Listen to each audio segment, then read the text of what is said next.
What is going on, everybody? I'm Alex Hunter, this is HP Builds, and welcome back to the channel. Now I know it has been a very long time since you guys have seen me, and that is because we have been working so freaking hard trying to get the cars buttoned up, get them through the winter season, get them into race season, and get back to you guys. And that's where this video starts. So you guys don't really hang out back here that much, but this is the garages at NCM. And I'm here today on a weekday because we are part of the drivers club here. So me and Dad both signed up this year, and what the club gives us is like 30 something track days that we get to come out here, beat on the cars, burn some fuel, kill some tires, kill some brake pads, and just have an absolute blast doing it. And we're doing some testing. So I'm not gonna lie to you guys, this is already our third day here, and it's just me today because Dad's busy at work.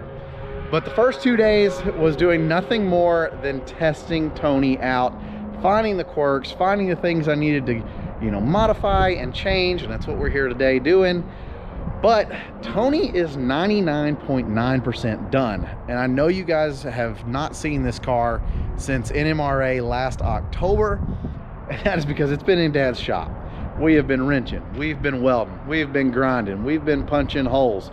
You name it, we've been doing it to this car. And after months and months and months, I'm proud to say we are almost there.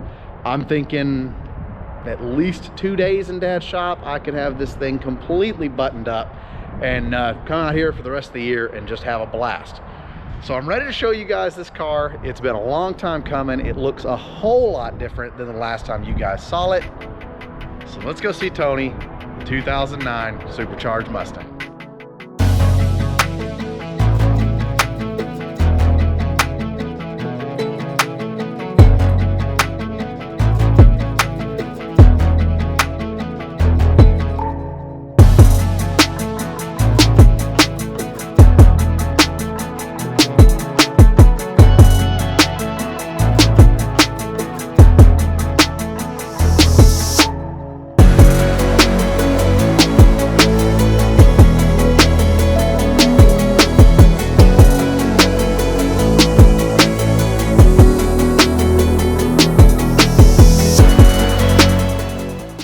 Alright guys, well I don't know about y'all, Tony looks freaking sweet in my opinion, but let's go over what we have done. So obviously there's some big things, right? We have a huge 9 Lives racing wing on the back end of this car.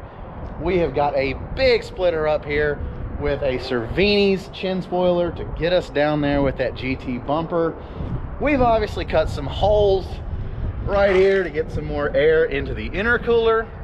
And what we have also done is we have upgraded the cooling system by jumping up to a GT 500 radiator.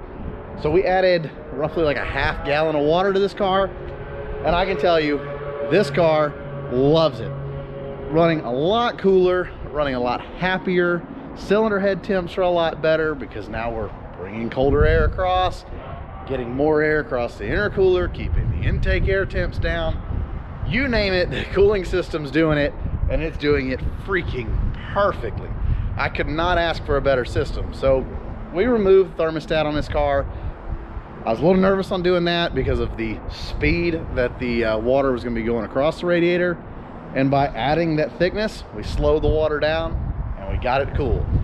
So that's the engine wise. You guys already know about the jet hot coated JBA headers. Man, that's a mouthful. Already know about the full exhaust. You guys already know about the cage inside. Really, this car has had a lot of time spent on it, just stripping it, gutting it, getting the suspension tweaked, checking all the bolts, getting the brake fluid bled, getting the splitter put on, you name it, we've been doing it to this car. Now, I said there was already some things that I know that I have to change. And one of those things is the rear brakes on this car. So the rear brakes are actually a factory setup. They're a drilled and slotted rotor. Not a huge fan of that. I really want to step up to the GT 500 setup like Lucy's got. We will be doing that in the very near future because this car just doesn't have the back brakes that it needs. It's got all the brakes up front with the Hawk pads, but not enough in the rear. The last couple things are really all interior wise. Our floorboards, we've obviously painted them, but the driver's side it doesn't love having your feet on it. This machinery enamel just didn't quite hold up or have as much rigidity as I was wanting to. So we're gonna do some kind of line X or something in the floorboards of this thing to really make it where it doesn't crack anymore and fall apart. Other than that, we've got our Garmin GPS lap tracker. I want to build a bracket and kind of bolt it down in here, get it out of my line of sight, you know, under my gauges, and really try to clean up my line of vision. And man, this wind is nuts. Other than that, there's not much more I want to do. Obviously, I've got to learn the suspension, tweak some shocks, tweak the struts, adjust the wing a little bit, but really it's brakes and a couple things on the interior. So like I said, it's not going to take that long to finish this car up and get it where I want it to be for the rest of this year. Now, you guys seen the car. I told you what kind of lap time it was doing. It's time we throw a helmet on, we get out there. The guys are already running. Let's go put some laps down in this car. I've actually got a buddy of mine coming up who's never been in either one of my cars for autocross nor the big track, and he's coming up here to get in this thing. So I'm excited to throw him in the passenger seat. Y'all will see that. And yeah, we're gonna do probably 4 run sessions today and call it a day. I don't want to kill the car. I don't want to kill the tires. I mean, these Toyo Proxes, they're slicks. They're not gonna last forever, but man, do they grip. So we're just out here having some fun today. We're gonna go lay down some track times, see if we can get back to that 225 that I was able to get last week, I should say. And yeah, kind of go from there. So I'll catch up with you guys when we get in the car and see what we can do today. I'm excited. It's freaking cold out here, so our intake temps are gonna be great. But my hands, boy, I'm needing to go to the trailer and get some gloves. See you guys out on the track.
right, guys, well, here's the deal. Obviously, you saw Hunter in the car. You saw that it was pouring down rain. We called it, went to lunch because it was way too wet out there to put any kind of decent time down.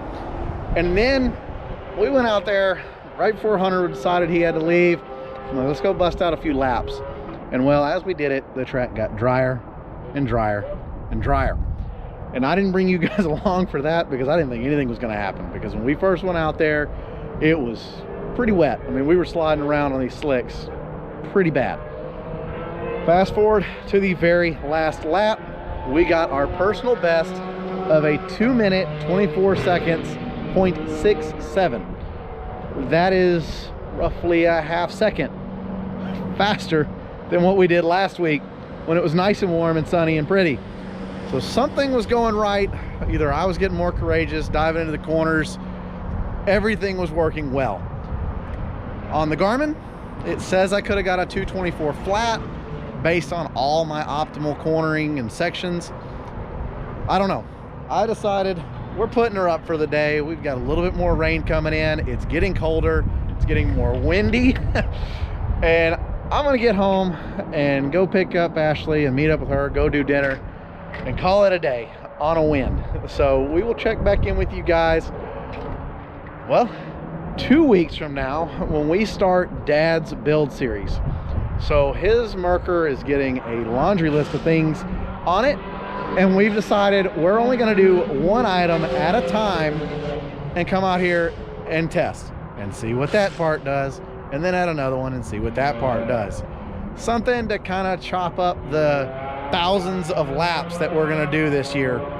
So we'll see you guys in the next video, but for now, personal best with me and Tony here at a 224.6.